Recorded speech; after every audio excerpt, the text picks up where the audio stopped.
Shalom saudara, kita kembali ke Anda Bertanya Alkitab Menjawab. Kita masuk episode 353. Pertanyaan pertama, Shalom Pak Era, saya mau bertanya, jika saya sudah akui dosa tersembunyi, itu apakah saya masih dianggap berdosa kepada Tuhan? Ya enggak lah. Bahkan Tuhan mengampuni dan melupakan, dan Anda harus anggap tidak pernah terjadi, tetapi jangan diulangi lagi. Oke? Tuhan melupakan ya. Jadi nggak perlu ngaku di depan manusia juga. Sudah selesai, dianggap sudah selesai. Dan jangan anggap masih ada. Ya.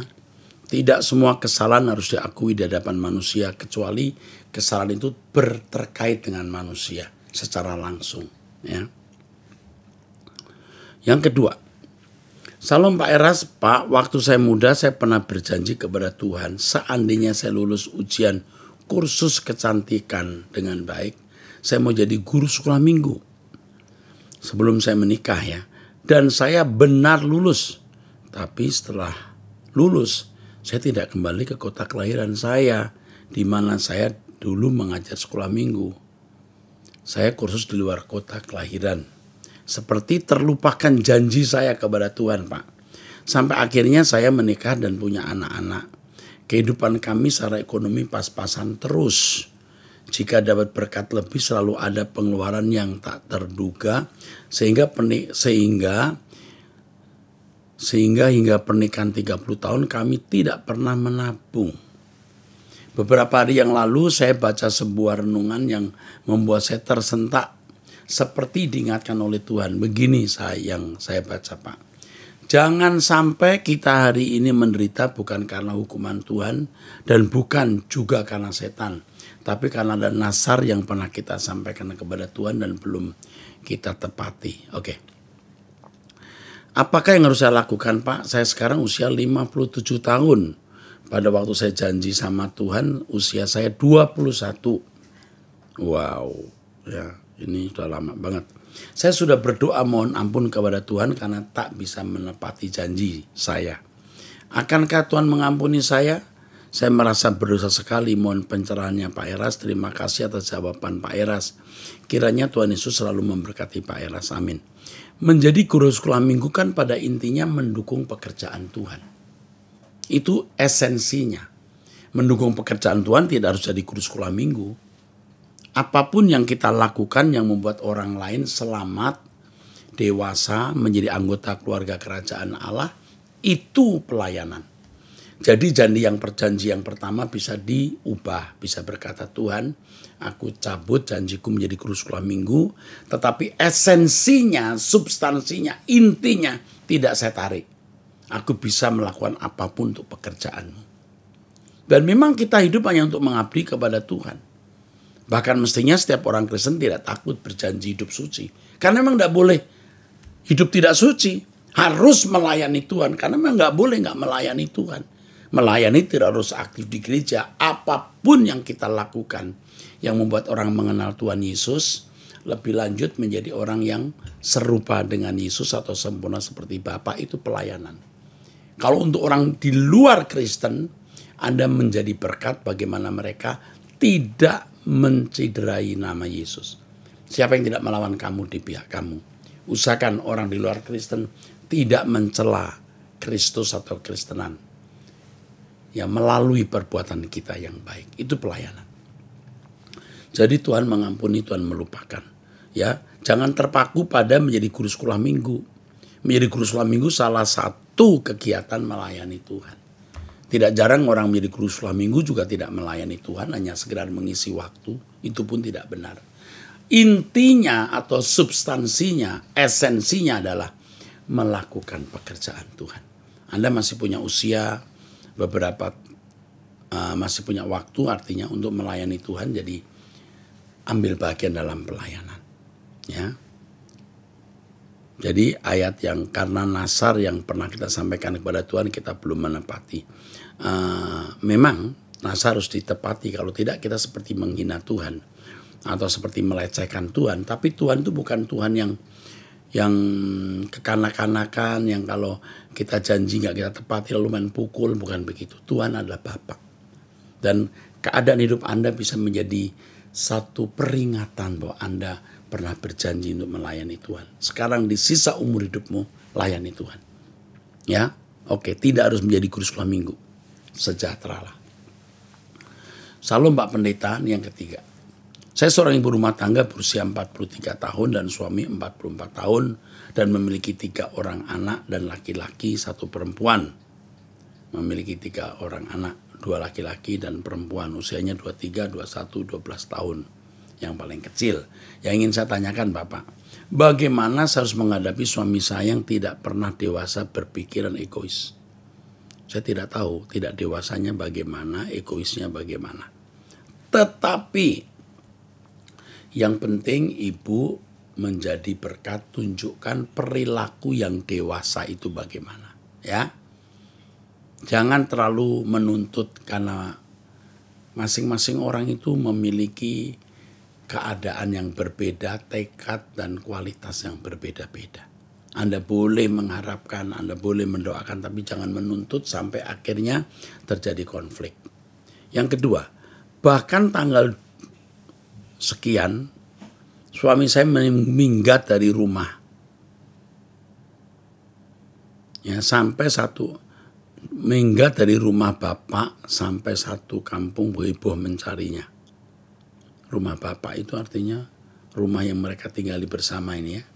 Bagaimana cara saya menghadapi anak yang sudah lajang, yang berkata biasanya anak yang mempermalukan orang tua, ini malah bapak yang mempermalukan anak. Kami sangat malu, kata mereka sama saya, Pak, mohon pencerahannya. Menghadapi anak yang mengatakan kok bapak mempermalukan anak. Ya, saya beritahu satu hal. Kalau ibu melekat kepada Tuhan, ibu akan diberi hikmat bagaimana menjawab pertanyaan itu. Saya sebenarnya tidak tahu. Saya takut tidak tepat menjawab pertanyaan anak itu. Karena situasi tertentu Tuhan bisa menaruh perkataan khusus di mulut ibu untuk menjawabnya. Dan saya tidak tahu karakter anak itu bagaimana. Tapi Roh Kudus tahu bagaimana menemukan kata kalimat yang bisa membuat dia sadar. Tapi kalau saya boleh bicara, katakan kepada anak itu. Ya, dengan mengatakan bapak mempermalukan anak, sebenarnya secara tidak langsung kita menuntut orang tua apa yang orang tua tidak bisa lakukan. Dalam hal ini orang tua. Tidak semua bapak itu bisa menjadi bapak. Ya, keadaan sudah demikian, suamimu tidak menjadi contoh dan memang mempermalukan. Tetapi jangan menuntut. Karena memang begitulah keadaannya. Beritahu, begitulah keadaan bapakmu nak. Jangankan mama, Tuhan pun tidak bisa mengubah dia kalau dia gak mau berubah. Supaya anak bisa menerima. Ini bahaya kalau anak merasa terlukai ini. Anak harus bisa menerima keadaan siapapun termasuk orang tua yang tidak menjadi contoh. Bahkan dianggap atau dirasa mempermalukan. Ya, beri penjelasan bahwa setiap orang itu memang punya keadaan masing-masing yang itu pilihannya. Jangankan mama, katakan Tuhan saja tidak bisa merubah dia kalau dia tidak mau berubah. Jadi anak harus melihat kesalahan orang tua itu sebagai pelajaran supaya dia jangan melakukan hal yang sama kepada keluarganya nanti kalau dia berkeluarga. Oke. Yang ketiga, Bapak, saya merasa sangat berdosa kepada Bapak di surga dan saya sangat malu. Karena saya mengikuti kata orang kampung, tanya dukun agar suami pulang. Nah ini salah. Absolutely, waduh ini salah. Saya sedih Bapak, saya sangat jahat dan berkhianat kepada Allah. Apakah saya dapat pengampunan? Oh, Tuhan mengampuni. Tapi Anda mesti didoakan dan kalau ada hamba Tuhan Anda mesti dilepaskan. Datang ke dukun seperti ini Anda mengikat perjanjian dengan kuasa gelap. Anda harus dilepaskan dalam nama Yesus Kristus, harus dilepaskan. Sudah 24 tahun saya sabar menjadi istri dan berusaha kuat dan sabar menghadapi suami yang selalu menyakiti saya dengan mendengarkan khotbah Pak Eras. Tapi suami mengutuki saya karena kami gereja di tempat lain. Tapi saya mendengarkan khotbah karismatik, makanya saya diberi Tuhan penyakit. Saya memiliki penyakit tumor di paru-paru sebelah kanan saya, Pak. Begitupun saya tetap semangat agar saya bisa sembuh. Tapi suami saya selalu mematahkan semangat saya lewat tingkah lakunya. Tapi lewat khotbah Pak Era saya dikuatkan selalu, walaupun saya mendengar lewat download ya. Karena jaringan tidak baik di kampung kami, kiranya Bapak berkenan memberi pencerahan atas masalah saya ini. Oke, ini ibu ini ya. Nomor teleponnya ada nggak nih? Tapi di sini nggak ada loh. Nomor teleponnya nggak ada ibu ini. Ada? Ada. Kalau ada nanti akan didoakan aja, dilepaskan ya. Dilepaskan. Dan Anda didoakan agar Anda sembuh dari tumor itu. Ya. Ikatan dengan kuasa gelap karena kedukun akan didoakan, dipatahkan, dilepaskan, dan penyakit tumornya dicabut. Ya. Oke, pertanyaan keempat. Oh ya, ini untuk ibu tadi itu ya. Ini suami udah kabur ya. Ya. Jadi Bapak juga yang baik. Roh Kudus kiranya menolong ibu. Nanti akan dilayani pribadi. Ya. Apakah seorang laki-laki dari keluarga yang broken home bisa dijadikan pendamping hidup? Apakah jika ayahnya merokok dan minum alkohol, anaknya juga akan mengikuti bapaknya? Apakah ada kutukan atau dosa yang turunkan pada anaknya? Sebagai anak laki-laki tersebut, apa yang harus dilakukan jika memang ada kutuk atau dosa turunan? Apakah seorang laki-laki dari keluarga broken home bisa dijadikan pendamping hidup? Bisa, kalau dia menjadi pria yang baik. Broken home bisa mengarahkan dia menjadi seorang yang baik atau bisa menjadi rusak. Karena rumah tangga. Tapi biasanya kalau broken home ini berkonotasi negatif, keluarga yang tidak harmoni, itu membentuk karakter yang kurang baik. Tetapi ini tidak mutlak. Keluarga yang berantakan bisa melahirkan anak-anak yang perkasa. Apakah jika ayahnya merokok, minum alkohol, anaknya juga mengikuti bapaknya? Belum tentu. Ya, belum tentu. Tapi gen itu bisa turun ya. Dan pengaruh bisa ada. Tapi belum tentu. Apakah ada kutukan atau dosa yang turun pada anaknya? Kutukan itu apa? Kutukan itu artinya hukuman. Memang kesalahan orang tua bisa berdampak pada anak. Tetapi kalau kutukan dalam arti dosa pribadi, masing-masing orang bertanggung jawab pada Tuhan. Dosa bapaknya itu tanggung jawab bapaknya. Tapi bapaknya kalau jadi miskin, lalu jadi menyusahkan keluarga, ya anak ikut memikul hukuman atas kesalahan orang tua. Ya, pengertian kutuk itu hukuman. Tetapi kalau anaknya mencari Tuhan sungguh-sungguh, Tuhan akan membuat anak itu tidak berkarakter seperti bapaknya. Ya. Sebagai anak laki-laki tersebut, apa yang harus dilakukan jika memang ada kutuk atau dosa turunan? Kutuk kita itu telah dipatahkan di kayu salib. Tetapi karakter kita itu yang menjadi masalah, ini dosa turunan. Apa yang harus dilakukan? Jadi kalau kutuk karena akibat dosa manusia selesai di kayu salib. Tetapi dosa dalam arti karakter yang diturunkan orang tua, ada unsur gennya tadi. Kalau orang tuanya tukang minum alkohol dan lain-lain, anaknya pasti ada gennya. Tapi Tuhan mampu mengubah. Tuhan mampu memperbarui. Jadi jangan takut. Berjuanglah ya. Kami Truth ID akan mendampingi Anda untuk berjuang. Untuk itu. Bisa. Oke.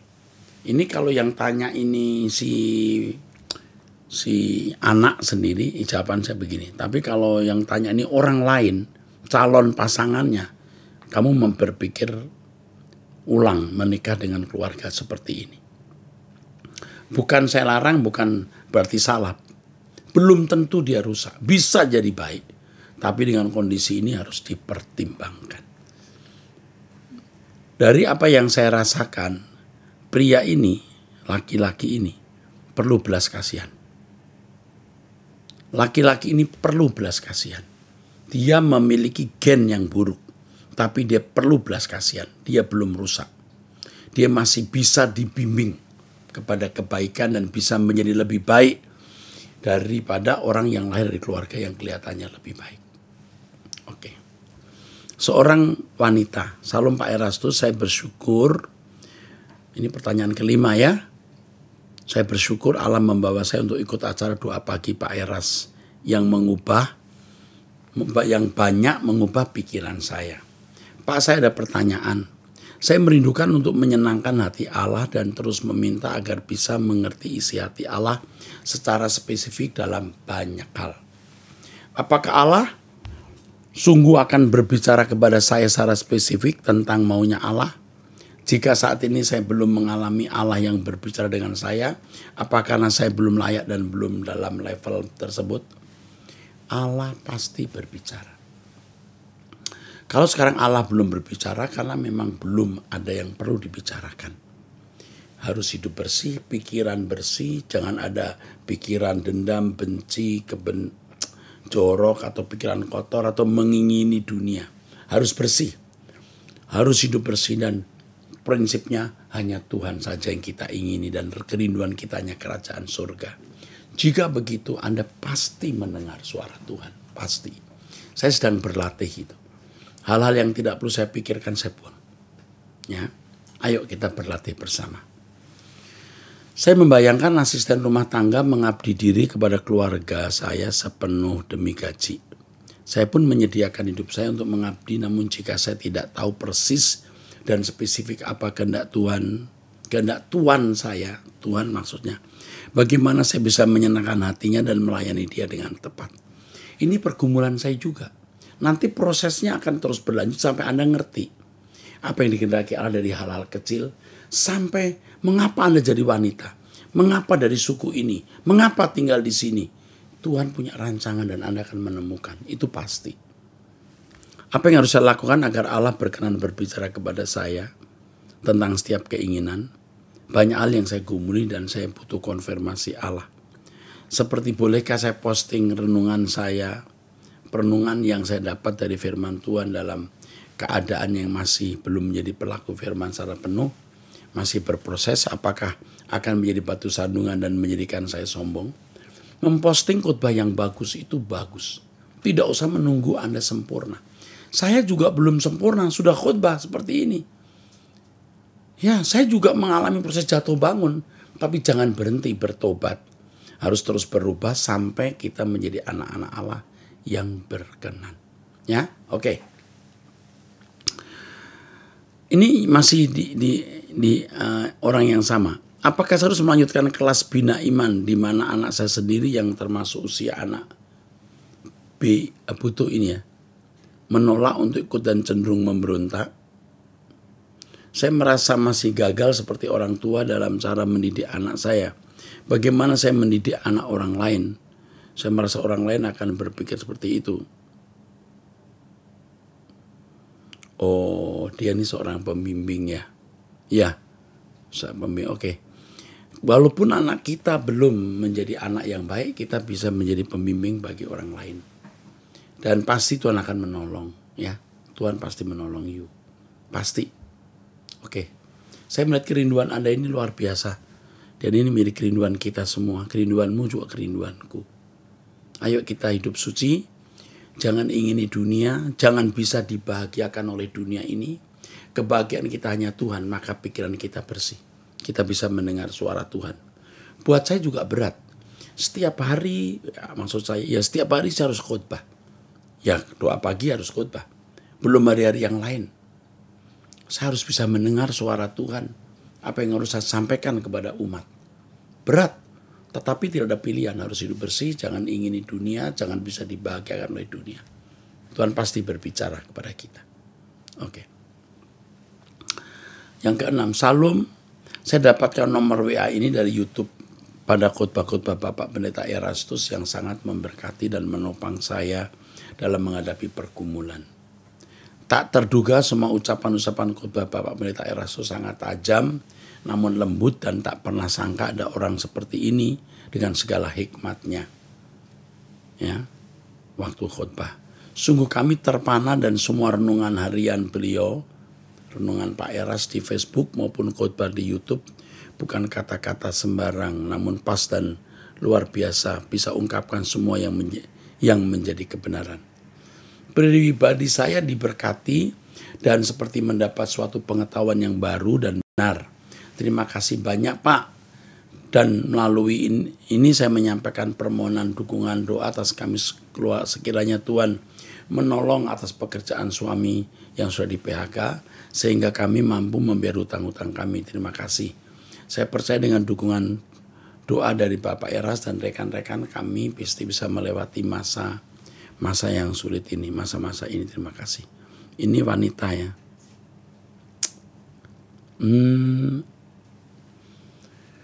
Anda mungkin masih punya tanah atau sesuatu yang bisa dijual, yang Anda mungkin sayangi untuk dijual. Itu dijual untuk bisa membayar hutang. Anda pasti bisa melewati. Kalau keadaan saudara baik-baik, Anda tidak akan bisa punya kerinduan sekuat ini mencari Tuhan. Karena keadaan Anda sulit, Anda punya kerinduan untuk mencari Tuhan. Ini bisa dilewati. Anda jangan khawatir. Jangan berpikir Anda sedang dibawa ke satu pembantaian atau seperti Anda sedang dibawa ke kursi listrik. Enggak, untuk dihukum mati. Enggak, Tuhan akan tolong Anda. Ikut doa pagi terus, ikut Ruth ID. Tuhan akan buka jalan. Ingat, kalau Anda hutang dan Anda punya barang, Anda jual dulu barang itu untuk mengembalikan hutang. Tapi kalau hutang bisa ditunda, ya ditunda, jangan dijual barang itu. Ya, Tuhan memberkati. Pertanyaan ketujuh, pria usia 20 tahun dari Kupang NTT. Salam Pak Eras, saya ingin bertanya Pak, bagaimana caranya menahan diri dari nafsu dunia seperti merokok, mabuk-mabukan, dan seks bebas di usia muda Pak. Seperti yang saya alami saat ini Pak. Sulit lepas dari dosa seperti itu Pak. Apakah yang harus saya lakukan agar dapat merubah sesuai kehendak Tuhan? Oke. Tadi saya nggak sebut namanya ya. Pria usia 20 tahun. Oke. Yang pertama harus punya tekad yang kuat. Harus benar-benar nekat. Karena yang bisa menyelamatkan dirimu sendiri, bukan orang lain. Jangan hanya berdoa dan minta tolong orang tumpang tangan berdoa. Tidak akan selesai. Kamu harus punya tekad yang kuat untuk keluar dari rokok, mabuk-mabukan, dan seks. 2, kamu harus tinggalkan pertemanan dengan orang-orang yang masih melakukan hal ini. Harus tinggalkan mereka. 3, jangan nonton film atau apapun yang bentuknya bisa merangsang dosa-dosa ini. 4, dengarkan khotbah saya tiap hari.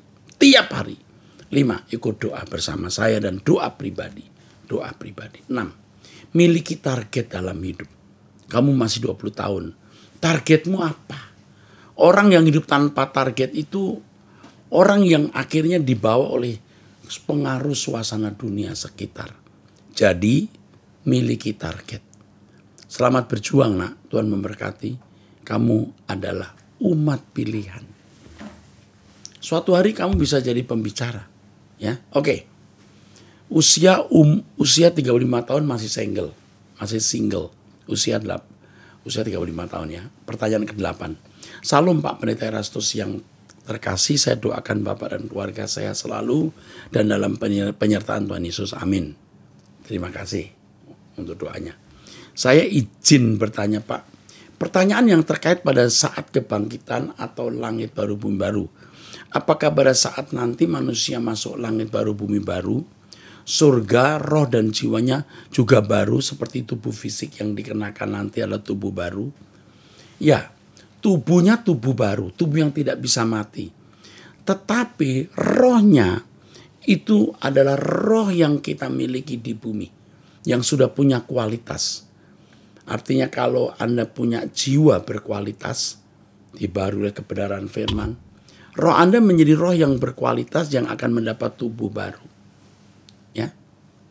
Apa kata Alkitab pada Wahyu 21 ayat 5, di mana Allah menjadikan segala sesuatu baru, dan Wahyu 27 Allah memberikan batu putih yang menang, yang terdapat nama baru, karakter, nama baru dalam kurung karakter, enggak. Nama baru menunjuk identitas baru. tetapi identitas yang embrionya sejak di bumi.